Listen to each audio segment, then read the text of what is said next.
Muy bien. ¿Qué efecto tienen los aliantes en esta curva? Pues tiene un efecto muy grande. Esta es una curva de un acero de 0,4% de carbono, hipoeutectoide, acero al carbono ordinario, porque es un acero IC 1040. Y esto que ven ustedes acá, que está como un número llamado T8 quintos, esto es un término muy usado en soldadura. ¿Qué significa el T8 quintos? Significa que una curva de enfriamiento como esta que estamos viendo aquí, que además es casi tangente a la nariz, esta curva sería la curva máxima de enfriamiento que todavía me permite que la austenita se transforme completamente en martensita. Si hubiese otra curva de enfriamiento más lenta que esta, aquí, lo que estaría pasando es que ya estaría transformándose previamente la austenita en otros constituyentes y ya no se transformaría totalmente en martensita. Entonces el temple, si quiero efectuar un temple, pues tengo que hacerlo a una velocidad que tenga que ser más rápida, más alta la velocidad que esta curva. ¿Está claro? Esta curva se conoce como la velocidad, la curva con velocidad crítica de temple. ¿Por qué crítica? Porque es la velocidad más alta posible con la que se puede todavía tener transformación martensítica. Cualquier velocidad mayor, pues me logra la transformación martensítica sin ningún problema. Entonces, esta sería la velocidad más lenta que me genera transformación martensítica totalmente. Bueno, ¿cómo la represento esta curva? Lo que hago es muy simple. Tomo una temperatura de 800 grados y tomo la temperatura de 500 grados. Calculo el tiempo a 800 grados a través de esta escala semilogarítmica, el tiempo, y computo el tiempo para que rija los 500 grados esta curva. La diferencia entre este tiempo, 800 y 500, la diferencia de tiempos, me refiero al delta de tiempo, se conoce como el T8 quintos. Entonces, el T8 quintos no es una velocidad de enfriamiento, es un tiempo. Es el tiempo que se requiere pasar desde los 800 grados centígrados hasta los 500 grados centígrados en esa curva de enfriamiento. Sin embargo, para propósitos prácticos, el T8 quintos, que es tiempo, y está ahí dice un segundo, nos sirve también para referirnos a velocidades de enfriamiento. Ahora lo voy a explicar. Entonces aquí, en este gráfico, esta curva está representada con un T8 quintos de un segundo. Ahora, este acero es un 4340. El 40 y el 40K son igualitos. Significa que tienen los dos 0,4% de carbono. Es un acero, los dos son aceros para elementos mecánicos. Con estos dos aceros puedo fabricar un eje. Con estos dos aceros puedo fabricar pernos de alta resistencia mecánica.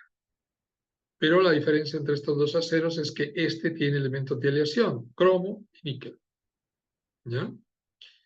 Entonces, ¿cuál es la diferencia en sus curvas TTT? Bueno, esta curva para empezar tiene dos panzas. Aquí solo había una. Una primera panza más alejada, que es justamente la región ferrítica perlítica, y la otra panza es la transformación de la vainita. Pero aquí lo que me interesa es la región de transformación martensítica. Observen ustedes esta curva, que en principio representa la misma curva K, quiere decir que es la curva cuya velocidad de enfriamiento es la más baja posible, que me permite transformación 100% martensítica. Bueno, esa curva de enfriamiento tiene un T8 quintos de 10 segundos. ¿Qué significa T8 quintos 10 segundos con respecto a T8 quintos 1 segundo?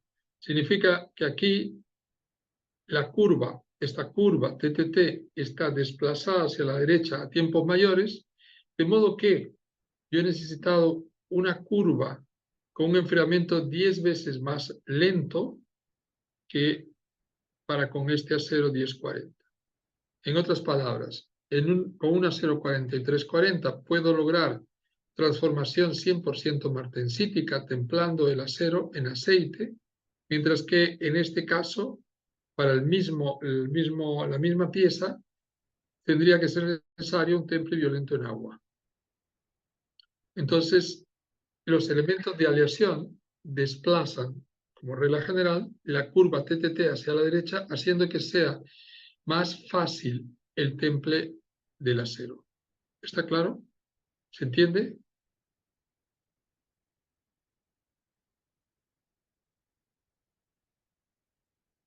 Ese profesor. Muy bien. Entonces, ya vemos que los elementos de aleación también nos permiten, nos facilitan el temple. Entonces, piezas de dimensiones un poco más grandes, probablemente ya no se puedan templar con un acero 1040. Entonces, para poder seguir trabajando con una transformación martensítica adecuada hasta el núcleo, tengo que usar un acero aliado que tenga una mayor templabilidad y por lo tanto me logre un temple perfecto desde el núcleo hasta la superficie. Y para eso utilizo aceros de mayor aleación. Entonces, no es indiferente el hecho de que yo tenga que migrar de un 1040 a un 4140 o a un 4340 cuando la pieza que tengo que templar cabe de dimensiones mayores, porque eso está directamente ligado a su capacidad de temple. Acá tenemos el 4140, este de acá es un 4340. Observen, de 8 quintos 10 segundos, 4140 3 segundos, y acá el 4340 10 segundos. O sea, vemos tres aceros, el 1040 de 8 quintos 1 segundo, el 4140 de 8 quintos 3 segundos, y el 4340 de 8 quintos 10 segundos. Entonces, vemos que la templabilidad, la capacidad para templar el acero va en aumento en función de los elementos de aleación y que comparativamente el 1040 tiene menos templabilidad, luego le sigue el 4140 y finalmente el mejor de todos desde el punto de vista de templabilidad es el 4340. ¿Ya?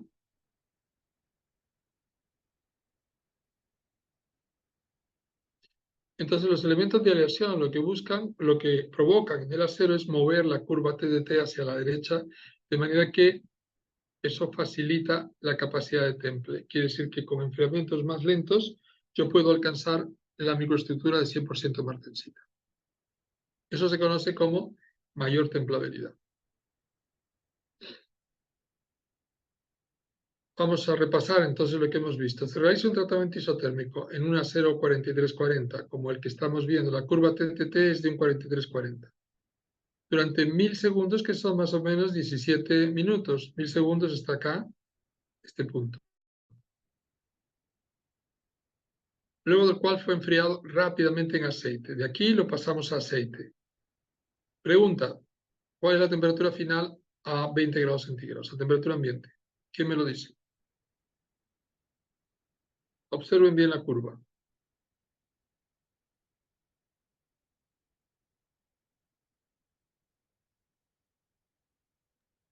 Austenita más vainita.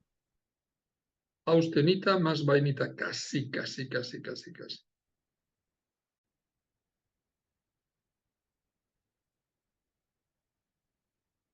¿Quién más puede dar otra respuesta? A ver, El AFP. ¿perdón? El AFP. Austenita. Austenita más ferrita más perlita. Sí. Ya, vamos a explicarlo entonces. A ver, nuevamente, tenemos austenización completa. Luego enfriamos rápidamente, mantenemos isotérmicamente a 470 grados centígrados. Se metió a la curva de transformación. La austenita se comienza a transformar ¿en qué? ¿Quién me lo dice? ¿En qué se transforma la austenita en esta región de temperaturas?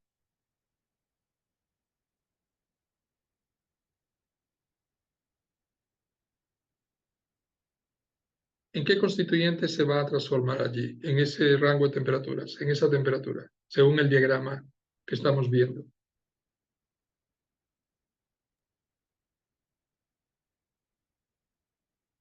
AF. ¿Sí? Austenita.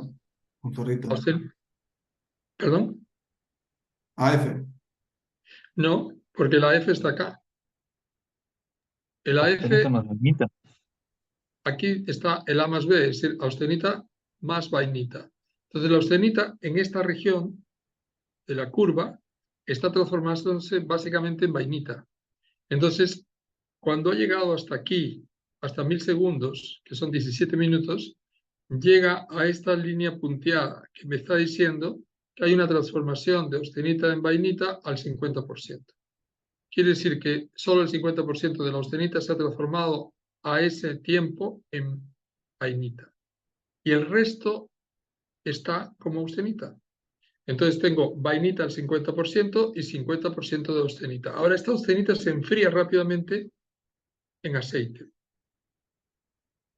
Quiere decir que esa austenita ha cruzado la M sub S y ha cruzado la M de 90% de transformación. Quiere decir que prácticamente esa austenita se está transformando en martensita.